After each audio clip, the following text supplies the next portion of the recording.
the Batmobile. Let's go.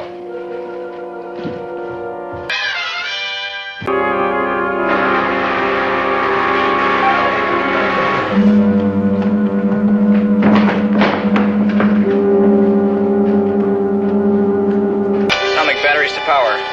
Turbines to speed. Roger. Ready to move out.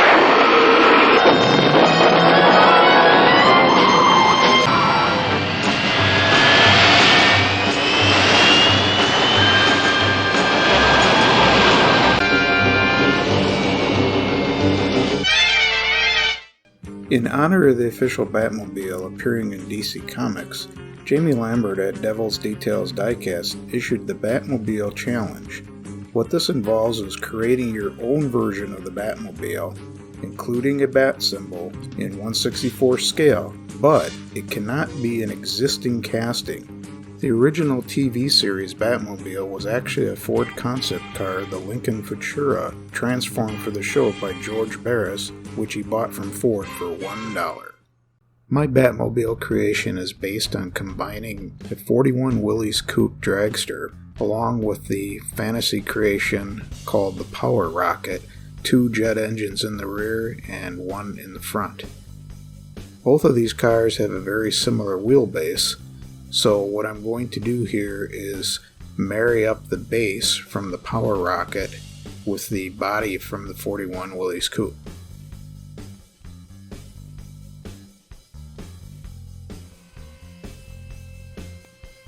So as you can see here, I've got the cars apart now, and I'm going to align the base with the Willys Coupe, and I can tell it's going to need some slight modifications. It sticks out a little bit in the front, and the engines in the back kind of hit against the body, so we're going to have to modify that. Ground off the front of the base so that it would fit inside the body. Had to drill a little hole in the back to get it to mount to the post inside of the body also. So once those modifications are made, I can match this up with the body now, and you can see I've also opened up the hood area so you can see the front jet engine a little bit better, and made 2 openings in the back which somewhat resemble bat wings. So that was a nice added extra feature, and the engines will fit in there properly now. So we're going to do a little test fit here, make sure everything is looking good, seems to line up. So now we're going to move on to the body. It's been stripped, and there's a lot of pretty heavy casting lines on the front, so I'm going to wind up filing these down. There's also openings where the headers used to stick out from the engine, and those will be closed up too. Here's what it looks like with all the filing and shaping done on the front clip. And next we will move on to closing up the openings in the front fenders.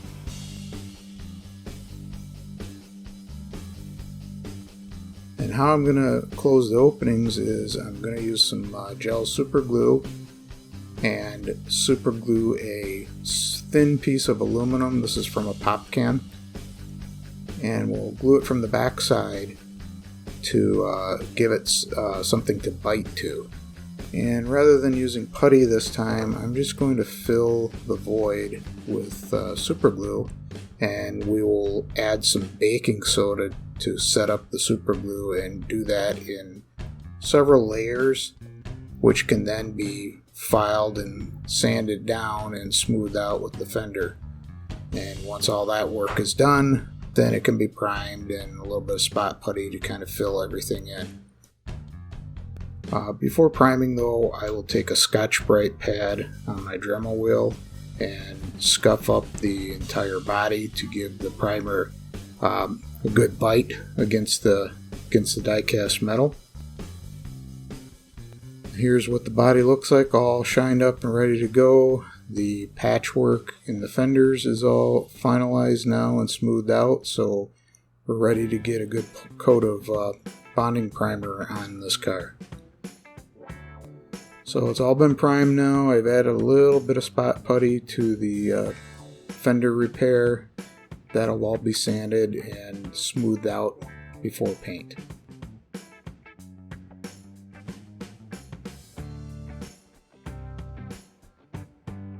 I coated this with a couple of coats of gloss black.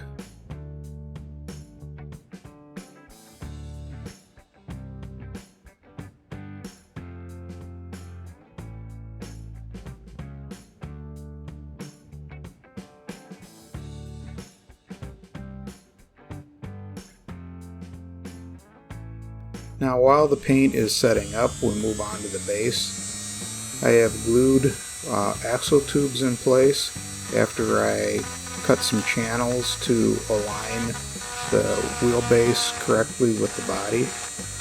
So using the Dremel tool, I'm just carving some small notches and some small holes into the tubes. That way we can access the axle pieces with super glue to lock them in place. I used some wheels off of a bone shaker. They actually seem to fit the car pretty well.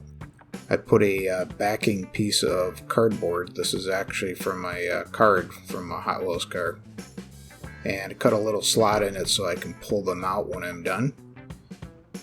So we just insert these into the axle tubes, and we'll put all the wheels on the car and then move on to applying some gel super glue. You want to use the gel super glue because regular super glue with capillary action will sometimes cause problems binding with the wheels. The gel seems to stay in place really well. So just using that little opening, add a little dab super glue into the hole, and then to get it to set, we'll also use some baking soda.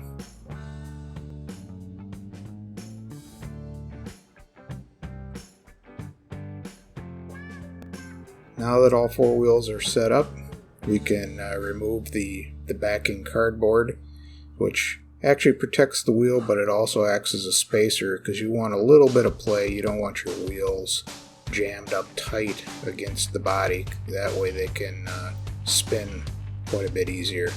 And it looks like everything is freely spinning on this, so I think we're good to go.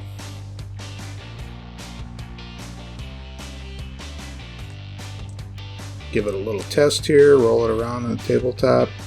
Looks pretty good. And here we go with our little Batman character added back in the car along with the front mounted jet engine.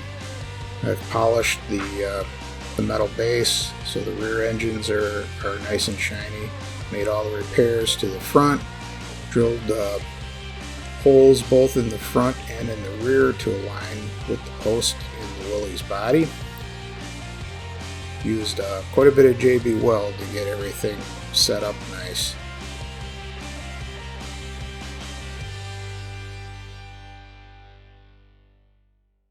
To the Batmobile. Let's go. Atomic batteries to power. Turbines to speed. Roger. Ready to move out.